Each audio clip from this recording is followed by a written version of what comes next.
Welcome to Ask a Puppy Trainer Show.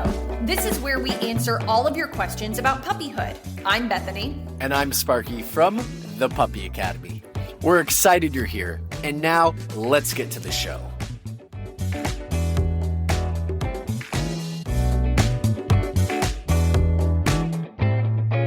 Hi, everyone. Welcome to Ask a Puppy Trainer Show. Episode?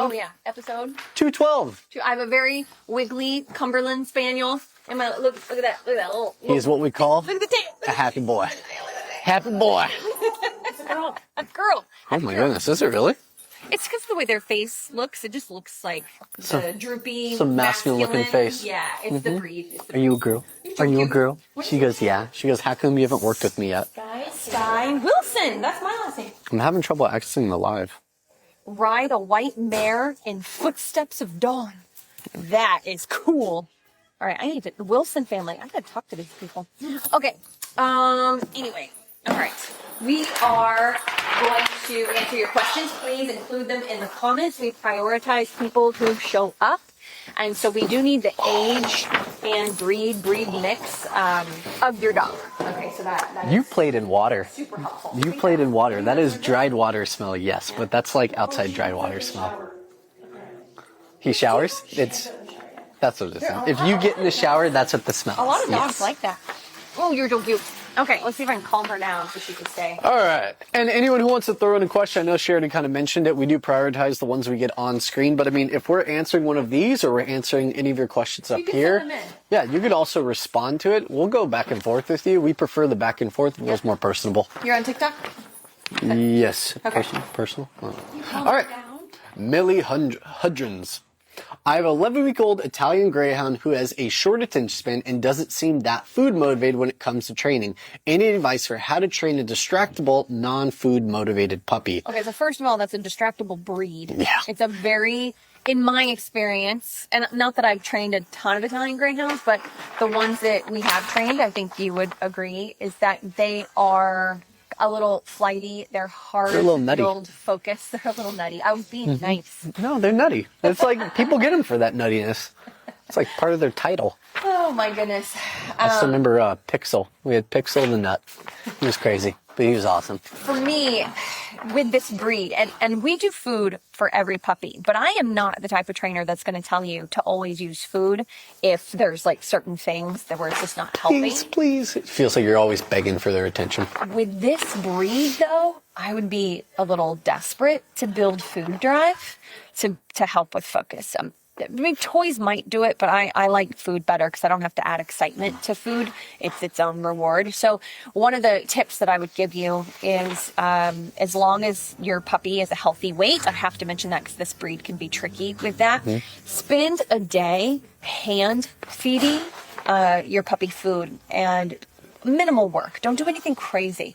Just do, like if a handful is all it eats 3 times a day, just do come, puppy's name, come, this is Sky, so it would be like, Sky, come, good, a couple pieces of kibble right out of your hand. Sky, come, good, like, and you're right there. You're just backing up like 3 steps. Make it super simple. I know I'm saying your name, I'm sorry. And then do that until the puppy doesn't want to eat anymore, and don't force it. Don't leave food out. Put the food away. Oh no. Give the puppy a chance again on the midday and then the evening. So that's what I would do to build some drive. And if they don't eat, you let it go till the next day. I would do that up to 3 days. If your puppy still is not eating very much, I don't know, I might change up the food. I might, to build some leverage, I might even add a little bit of wet food just temporarily I know he's going to say now, for that type of food. Like, building food drive for me is a big deal with this breed. And I forgot to mention before you even start this, if you're not for an 11-week-old Italian Greyhound, if you're not adding water to that food and making it a little bit spongy, Like let it sit for 5-10 minutes, not a ton of water. It's just like a little in the bottom to make it a little spongy. Wear a glove if the texture bothers you. That could also make a huge difference. You got to build some food drive. If you still don't do it within a few days, I would try a different type of food. I would, slowly switch them over, see if there's some drive in another way, maybe a topper like Stella and Chewy's. I don't know. Like I would really focus in on trying to build some drive and teach your puppy that food does not come out of a bowl. Food comes out of my hand. Even if it's a handful 3 times because you've only got 2 minutes for something simple like sit and come. That would be the way that I would go. What do you think? NutriCal. NutriCal? Yeah, that's always my go-to. I do a lot of little tiny service animals, and it's really... You mean ESA dogs? No, a lot of them are actually service animals. You can still do DPT. You can still do deep pressure therapy with the tiny dog. I guess so. Tiny woman, tiny dog. It all works out. Okay, back to the point. I'll relate to that. Bethany, you cannot just can't follow the track, can you? You're like ADHD Sparky brain today. Wait, stop. You are literally burying yourself deeper in this. Let me answer the question first. You said tiny. It's like an Italian Greyhound, Chihuahua. Oh no, I'm talking a service dog. toy poodle. I'm talking like a 4.5-pound toy poodle. Yeah, tiny. Whatever people. All right. Conversation for another time. How do we do these little dogs, though? How do we kind of help them to follow? One, I'll do a treat stick to kind of be able to give obedience and get some followability. A lot of times, if I crouch down really low for some of those smaller dogs, the only real purpose they have when I get low is, they get excited because low us means affection. It's either we're low on the ground with them, we're picking up holding them. Treat sticks are really, really cool. They're basically like this little extendable stick that can clamp onto a treat. I take a treat and put it in there like a piece of kibble, probably kibble, could kind of go off what she's saying. And then I put like a dab of NutriCal on it, just a dab. And when the dog eats the NutriCal, it kind of absorbs in the kibble. It makes them want to eat the kibble. I'll do the first 5 or 6 with it, the next 2 or 3 without it. They still want to eat the kibble usually. Then I'll do another few with it. It's like kind of counter conditioning, but even all that aside, NutriCal is actually good for dogs. It's not bad for them. It's just a weight gainer. So you could even probably go into a bit of like a deficit, or you can add a little bit more NutriCal and then go into a bit of a deficit when you need to wean off the NutriCal and your dog skips a meal or 2. You've added extra calories. That's hard to put on Italian Greyhound in any case by giving the NutriCal as well. So even if you decide to wean off of doing like the NutriCal, you can still use the kibble and wean off for a few days doing that. I am so stealing this dog. Just chill now. You got her. This would be a perfect Evie dog. Perfect Evie puppy. Okay. Perfect. Next question. That's my little girl. She's wonderful. I love you. The smushy face. She's wonderful. All right, next question. In event, why? We just said we prioritize these people, so. Well, you got to be on the game. I know, I'm sorry. I was enjoying snuggling with this puppy. Tell him what he is. The Cumberland Spaniel. That's why, she looks a little different. She has like a scrunchier face. It's a bigger block face. It's a Cumberland Spaniel. We've only had one other cool dogs. Really cool dogs. They really are cool dogs. They act like they're lazy, but they're kind of like bulldogs. They have these spurts of prey drive and arousal, and you're like, whoa, where did that come from? Why are you not listening to me? And then they go into like hibernation mode again. And then they kind of go. I think she just realized Dakota's there. Like she just saw her and focused on her. Notice my dog? Let's go ahead and put her away before I dive into the online comments. It's just easier. Oh, they're built very hardy. Oh, I love Cumberland Spaniels. I actually forgot about them. When I was going through my breed list of a dog for Evie, I was thinking about Cocker Spaniel. I forgot about. Look at that happy nub. He's so happy. He's so happy.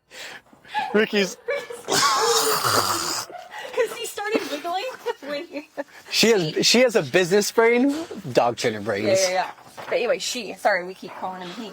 Okay, Leaz says we have Amor. Amor? Is that the dog breed or the dog breed? Amore. 4-year-old, and Charlie's probably the name. We have Amore and Charlie, 9 months old, Labradoodle. Still chases the older dog, and older is passive. Lets him smell the privates area, and I don't know why. Well, because that's how dogs do it. That's how they communicate. They get up in the grill and they hang out for a while. They're like, where do you live? How did you sleep? What did you eat? How's your digestive system? They even say, what's the big breed? Akitas, how they put their mouth around your hands like they're trying to taste where you've been for the day. They use their mouths for everything, their noses for everything. But it can get intrusive. And so what you really want to look at is how does the other dog feel about it. So, What kind of response? So here's the thing for me. For me, it's not a big deal. I actually think people are too on top of dogs smelling genitals and having a problem with it. And that's because they think about how they're licked in the face later that night on the couch. That's your problem. Let dogs be dogs. However, Don't get licked though.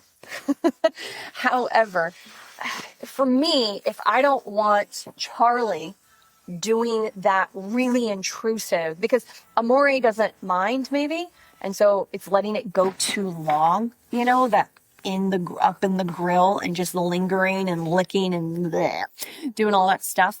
After a few seconds, a lot of dogs will snap at another dog because it gets rude, right? So for me, even if Amore, I just enjoy saying that, doesn't care, other dogs are going to care.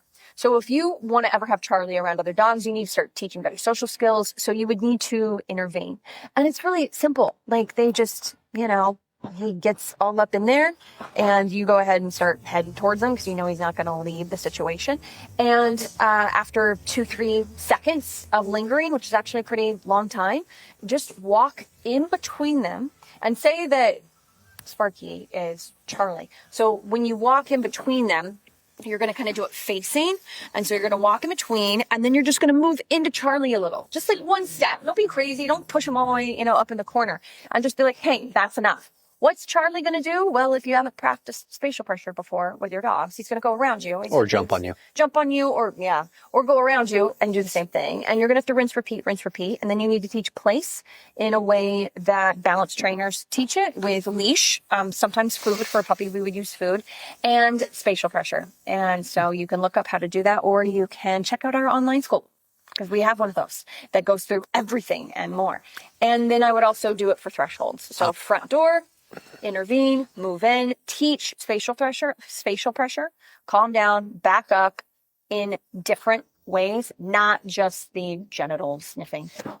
I'm looking specifically at the word chase, and the other dog is passively being. Yeah, I missed that. Chasing the passive dog. So to me, I know Bethany was saying she doesn't really think like you have to. Did you mention having to drag a leash? I know you mentioned having a leash on, being able to redirect. 9 months old, you need some extra leverage. Yeah, I think I want a leash on. Agree. She missed the chase part, but what the chase part means is that your older dog is constantly having to leave the situation, leave the space, but it's actually building confidence in your 9-month-old every time that 4-year-old leaves it until eventually maybe your 8-month-old, 9-month-old gets a bit more dominant, and now you have a dominance battle. Now you have the older dog doing those snaps that she's mentioning. It's not the good kind of confidence. No, it's not. It's the confidence going to get him in trouble with other dogs, especially maybe in your older dog. The reason we keep a leash on is it gives you management. So if you're in the living room and maybe you're not always holding that leash, a lot of people don't unless they're in the very beginning stages of puppyhood. But even if he's dragging that leash around, you see your 4-year-old walk in the room, he kind of locks in on her. I can't get in front to body block him quick enough so he can't chase her down. I'll just put a foot on those. Oh, thank you guys. Oh, no, look at my hat. Oh, you missed my hat. But I'll put a foot on the leash. And I'll just kind of let him hit the end, check back in with me, pick up the leash if I can, or I have time, I'll do a little bit of redirection work. If I don't, then you got to think about maybe your dog's a little overtired.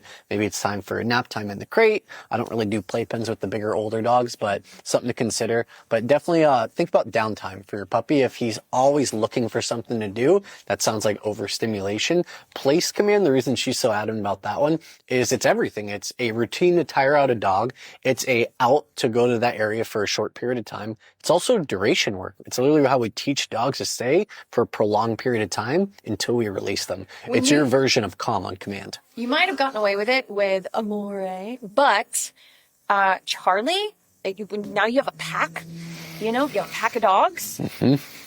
You need to be able to have calm on command, which is another way of also saying no, go lay down and be quiet. Yeah. So you need to be able to have that ability. You have a multiple dog household now. It's very important. If Amore is cool and chill, don't even worry about it. But the new one coming in needs to see you, be having some leadership in your home. And that's one of the best and easiest ways to do it. Otherwise, they develop it between each other. And your 4-year-old is going to start getting beat up. Yeah, which you do not want to do. It kind of, and I miss the chase thing. And I think he was being nice. I was. Now that I hear the chase thing, I'm like, okay, then Amore is already losing some quality of life for me if you're not stepping in and able to calm the other dog down and let them coexist without him being harassed when he's making it clear he doesn't want to. I have a border collie, and he's always been like that too. If he's not in the mood or he's tired, if he's over it, he like looks at me with really big eyes. Well, first he'll do the passive stuff. He'll like turn. Well, puppies tend to ignore that if they're driven and I'm not trying to push your dog to correct. But Dusty, my border collie, would rarely correct a dog. In fact, it would stress him out if I put him in a position where he needed to, and he would look at me with these big eyes. And I learned that he doesn't like to do that. He doesn't like to be pushed to that point. My German Shepherd's totally different. She's like, give me a puppy, I'll correct him all day. I got this. You know, she's fine with it. Sounds to me like Amore is not fine with it. And so I would be more on top of that. We don't want them taking commands from each other. You need to be the leader of your household. Ashley, for the online school, all the details are at thepuppyacademy.com. And this is definitely, you would want to start this class 6, 7, maybe 8 months and under. Now, if you're having reactivity issues, if you're having behavioral issues with an older adolescent dog, that's not what this is geared for. This is truly a puppy curriculum that teaches you how to teach your puppy to exist in a very busy world and be a better family dog, learn all their basic obedience, and then take that out into the world. And then we also have like one-on-ones where through Zoom, where you can come and talk to us every week. We have like a set time. It's kind of like this, except more in detail. You have an hour versus 30 minutes. And more in depth, and you're face to face, and you build your relationships with your people, and you know all the dogs. Repeat all that. Fantastic advice. Repeat all that. We offer fantastic advice. That's our salesman over there, our saleswoman. Okay, Leah says, I appreciate it. Awesome advice. Thank you. I hope one day they will sleep together. That is not up to you, although I understand why you would want that. You can't force that. I have 4 dogs, and my poor German Shepherd would give anything if I would just adopt a dog that wanted to snuggle with her. None of them want to. And she's just like, why do none of these dogs love me? Dakota, you can come to my house. I'll snuggle with you. Let's get the promo dogs. Okay. All right. Kim Z says, we don't have any questions. Oh, why don't you check on that one? I think I just got one in. Okay. Don't go anywhere, Kim Z. Oh, I got a lot. But I need the age. We can't help an adult separation anxiety dog, Kim. Can you tell us the age of your dog? Shih Tzu. I mean, we can help you. That's not what I meant. I just need the age, Kim. Sorry. 14 months, small breed, always jumps on couch. What's enough time daily out of her big kennel playpen? She always jumps on the couch? Well, yeah, if she's allowed, of course she's going to choose the couch, even with you. If you're giving her time on the couch and there's no permission, when you're on the couch, she's able to just jump on it. It's habitual. After a while, they just kind of build up enough confidence. Sorry. They just build up enough confidence. Have a leash on, and they can either have the leash on before they jump up, or you can even clip one on. It's just off a little pressure. You got to make sure they're not small enough to where they'll get hurt if they come off the couch. And you're not dragging them off. You're actually just applying a small pressure, and you're waiting for them to kind of walk their way to the edge. But if they don't walk their way to the edge, there is a little bit of discomfort in the pressure. You're just not letting it go. You're waiting them out. After a second, they kind of jump off. I step in front, body block, but I think I need to teach a good out and a place command. So if you want your dog to be out of the crate, out of the playpen, and they don't have a space that they're comfortable in, small dogs, and I think we said small dog, right? Small breed, they feel vulnerable when they're out of the crate. When they don't have a playpen, they don't have their safe space. So teaching a place command where that's their designated area and no one messes with them there, or it's the couch because it's higher off the ground, you just got to give that safe space. If you don't want it to be the couch, get a place cot. I just kind of want to throw out there, dogs will get on the couch for all sorts of different reasons. I'm not going to go through all of them, even though I really want to really bad. We're supposed to be better about editing ourselves when people don't actually ask questions. But I wanted to read this again. That's the second part of her question. Lots of anxiety. You want the first part? There you go. What's enough time daily out of her? Yeah, I knew there was another question part of this. 14-month-old, what's enough time daily outside of kennel? We're going to target that. Lots of anxiety to rain. Currently use a box fan. Meds don't help much. Yeah. Okay. All right. You have some anxiety going on over there.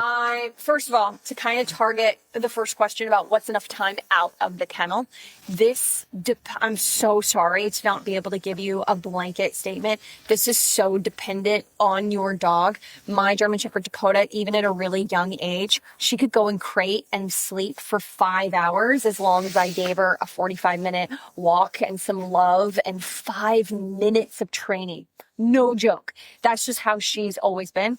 My border collie is elderly and he cannot stand more than a few hours alone before he needs out time. No joke. And he's 12 and I'm a trainer. We could do it if we had to. I could put him in crate, but I'm talking about if he was loose. Quality of life. Yeah. So my point is that every dog is so different. So if you're telling me these other things like anxiety, I'm like, okay, you need a plan. You need a schedule. And you can have a schedule for your work days and then only a slightly different schedule for your days off. And what that looks like is it's like having a 1-year-old that has nap time, feeding time, baby play time, quality time with me versus babysitter or Miss Rachel, like whatever it is you want to do. And so you need like your schedule throughout the day, right? And so I would be very focused. It is about quality over quantity. And it's like, okay, you get 15 minutes out of crate or playpen, whatever you're doing, first thing in the morning for me to focus on training. And we're going to focus on come and sit with your breakfast. 15 minutes. Then you're going to get 15 minutes with your green bone, your Nyla bone chew, and then I'm going to put you another potty and back in playpen for 2-3 hours, if that's what works. Now you're really anxious. It's getting later in the day. I'm going to do 15 minutes of calm crate patterning or calm place patterning. I call it dog meditation. In our online school, we actually have like a puppy meditation section, and it just means that you're doing 3 commands in a really boring, slow way where you breathe between each step. And if you do deliver food, I wouldn't with a 14-month-old, but if you did deliver food, it would be good. Pause, pause, pause. Food. Pause, pause, pause. Let's go. Circle, pause, place, down. It's just, you're doing something methodically and slowly, trying to help them regulate their anxiety. And you're like in it together. You're the therapist. You're helping them regulate their anxiety, helping bring them down. And then you can do something fun and then you calm them back down again. And then they're in crate for 2-3 hours or playpen. And so you need a schedule. And you can have them be out on the couch if that's okay with you. It just can't be a choice that they get to choose all day long. Put it as part of the schedule. You get to do an hour of place duration or 30 minutes calmly, not whining at me. Once you can do 30 minutes of place duration, which is go to your bed and lay down, without whining at me, you can come on the couch for an hour. It's like just you need a system. You need to work with someone, whether it's someone you like through Zoom. By the way, I do Zooms. If it's someone that you like through Zoom, or you want to totally just pitched myself. I heard it. I was like, I'm going to let that one go. Totally just pitched myself right there. I was laughing in my head. Shameless plug. Or anybody else. Any other trainer on Instagram that you really like? There you go. I bet they do Zooms. Why? Choose why? No, just kidding. Sorry. So anyway, you can do that, or you can hire someone, to actually come over, and dig into it just for a couple of lessons to really help you get on a schedule and help your dog with this anxiety. Because it's not something that, it's just going to go away. It's going to be something that you help your dog learn how to manage their emotions. And honestly, I would do less out time unless it's quality. Out time tends to actually be worse for the dog than better, unless it has quality. Like you have to actually have activities. I'm curious as well. How's your dog do in the playpen? Are we getting a lot of pacing? Do you use a playpen because there's a potty pad in there because you have to leave for multiple hours and they have to use the potty pad? Like, what's your setup? I know that when I put my dog in a playpen when she was a little puppy, she would just answering questions that. You totally are. My dog would just questions. Circle the playpen and be very anxious. I'll answer someone else's question, even if it doesn't answer hers. Just so you guys know, we're constantly trying to answer more questions. So we talk about this off air, where we're like, oh, how do we do better? Not getting into the weeds. That just took more time to explain that. I know, but they think that I'm just mean to you, and I just want them to know know I'm mean to you. No, she is mean to me. You all hear it. Okay. I had to block myself. I got scared for a second. Thought she'd be mean to me again. That's for later. I don't do abuse. Wait. On air. I forgot the question that I was answering that no one asked. My dog got really anxious in playpen. She would circle it. She'd get a little bit whiny. It wasn't helpful in my household. It just wasn't helpful to my type of dog that I had. When I started doing crate and I just would only do crate, or the dog would be out doing place and then training, that seemed to really, really help my dog calm down. She would do a couple paces back and forth. The crate was only small enough for her to do a turn and lay down. That's all they really should be. And after a couple back and forths, it was like, okay, I'm good. I'm secure. This is my space. And she would lay down and kind of just start knocking out and going to sleep. When I would bring her out, it was all about the quality time. It was all about making sure I had good walk, play, training. Everything was productive. The minute I didn't have something to do for my dog, she was part wolf. She was kind of wild and crazy. She would start biting. She'd start chewing. She'd start eating her leash. She would eat anything around her. If you're seeing anything anxiety-like to that, that means more crate time, less play time. It's not going to help, playpen time. Yeah. Here she's, no! Play with your dog! Yeah, no, I'm just trying to create a full picture. All right, so this kind of jumps Kim, if you're still on over here. Kim has a 1-year-old that's having separation anxiety and crate, and she's not able to potty train efficiently. You know, I've got more questions. If you're still on, feel free to answer them, but we don't have a ton of time left to dig into it. I'm sorry about that. But why are you potty training a 1-year-old, first of all? So I'm going to assume that you just have really struggled and you're having it's just not working. Yes, that's what she said. Yes. Okay. So it's not like a rescue dog that you just got. Okay. So yeah, that's what you're answering yes to, is that you've just never been able to potty train this dog. Oh yes, he's a rescue. Okay, cool. So you haven't had him very long and you're trying to potty train a 1-year-old that hates crate. I just got him last week. Did you say ouch?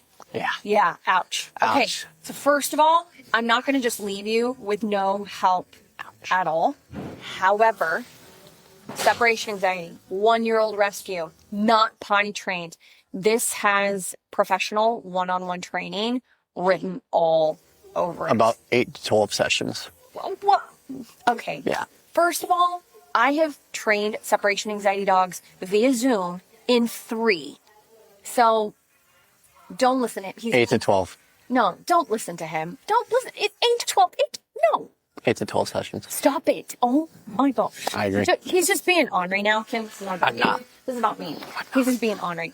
So it really depends on the type of separation anxiety. If he's breaking his teeth and bloodying his nails to get out of crate, you need a board and train, or yes, 8 to 12 lessons. But I doubt that's what's happening here. So just don't look at him, okay? Just focus. That's for me. I'm trying to focus on what I want to say without him annoying me. See how it feels. Please, don't make this about you.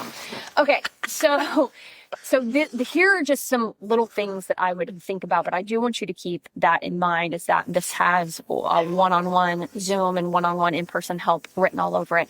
Now, I would, if you have time, please, you're communicating. So, is it whining? Is it just panting heavily, barking for hours? Like, what are you seeing when the dog is in crate? If you could just give us a little bit of feedback on that, that would help tremendously me help you figure this out, since he is being ornery.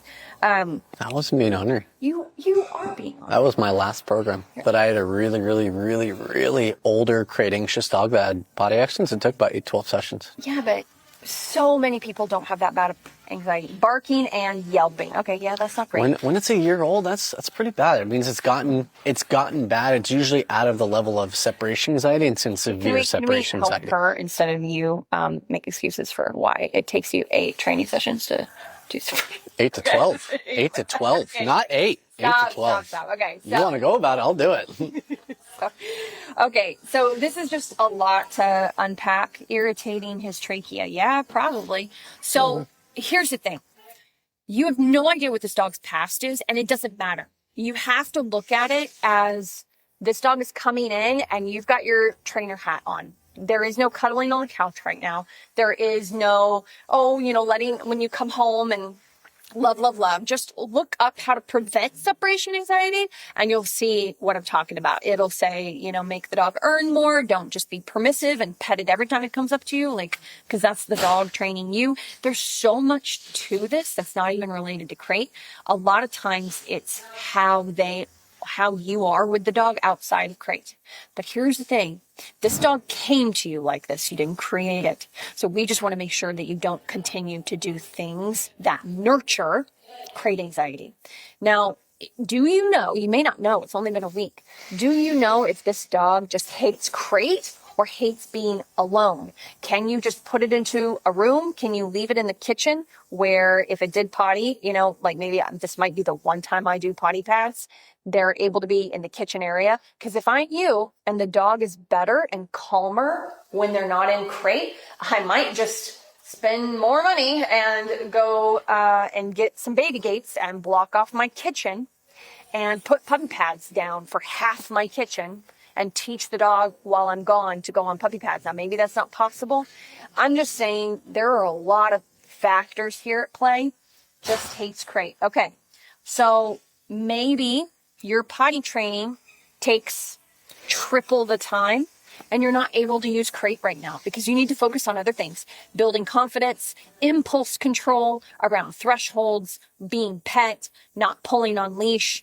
And there's just, I think I would do a program with you that's not centered around crate, to be honest. He will jump over the gate. Okay, so what is he, big? I thought I saw small breed.